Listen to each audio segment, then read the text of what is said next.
Our website is designed to streamline your learning experience. If you have any suggestions or comments, please feel free to contact us.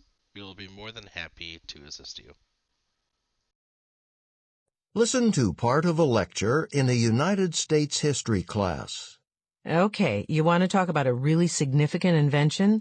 How about mechanical refrigeration and air conditioning? Think about it. Our country would be a very different place without it. For example, how about the fact that hotter regions of the United States, like Florida, would only have a fraction of their current populations?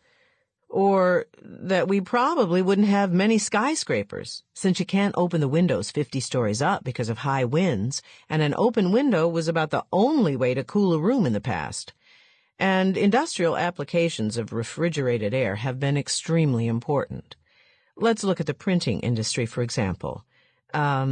Paper expands and contracts according to the amount of moisture in the air. So before air conditioning, it could be impossible to align the inks for printing in color.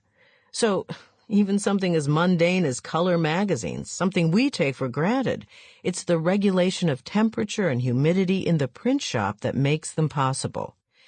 Now, it turns out making something cold's not so easy. I mean, to make something hotter, you can heat it with fire, for example, but to cool something? Oh, sure, if it's winter, you can get some ice and you're okay, but how practical is that? And what if it isn't winter? Now, one of the guys who mulled over this problem was a Dr. John Gorey. Dr. John Gorey moved to Apalachicola, Florida in the 1830s. In those days, Florida, with its hot, humid summers, its snakes, alligators, and mosquitoes, and its tropical diseases, was a hard place to live. But Apalachicola was actually the second largest port in the Gulf of Mexico. Much of the cotton grown in some southern U.S. states, and that was a lot, was shipped out of Apalachicola. Now, in the 1840s, Dr. Gorey, in deciding how to treat those tropical diseases, deduced that since they occurred in the summer, they must be in some way caused by the heat. The cure, therefore, would be to, in effect, change the season. Take summer and the heat of it away. We're lucky he drew that conclusion instead of the correct one, which is probably why he didn't go down in history for any great medical breakthroughs. Anyway, his first experiments with these treatments led him to develop cold rooms, or rooms cooled with ice. In some cases, the ice was in the ceiling. Gorey understood, of course, the principle that cold air is heavier than hot air, and that air cooled by the ice would fall down over the patients. In other cases, he had fans blowing over the ice. Nevertheless, the bigger problem, as you can imagine, was acquiring ice. There were ice companies at the time that sawed huge blocks of ice out of frozen lakes and shipped this ice all over the world. But keep in mind, Florida isn't close to the northern United States. Ships filled with ice had to sail a long way, and, well, some ships would encounter storms, or ice would melt, and what actually got there was very much in demand, and subsequently not cheap.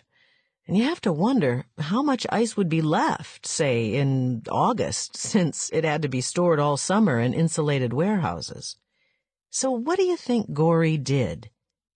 Well, with his inclination for tinkering and his science background, he set out to invent an ice-making machine. Just imagine. He took advantage of some very basic principles, the most important being this: air that's compressed, cooled, and then allowed to re-expand gets very cold indeed. And that seems simple, but it's basically the principle all of our subsequent refrigeration technology is based on. Now, Gorey's first attempt at a refrigeration machine was big and clumsy. It leaked and broke down a lot, but it did make ice. Unfortunately, although Dr. Gorey did get a patent for his refrigeration machine in 1851, he never really raised enough money to develop it. He blamed the ice industry for his problems. It's pretty clear that they didn't want to see his invention perfected. And even worse, the media ridiculed his achievement. It's a shame, too, because Gorey was a visionary. He thought this invention could later be adapted to transporting perishable foods all over the country in all seasons, among other uses. It's unfortunate nobody took him seriously at the time. What is the lecture mainly about?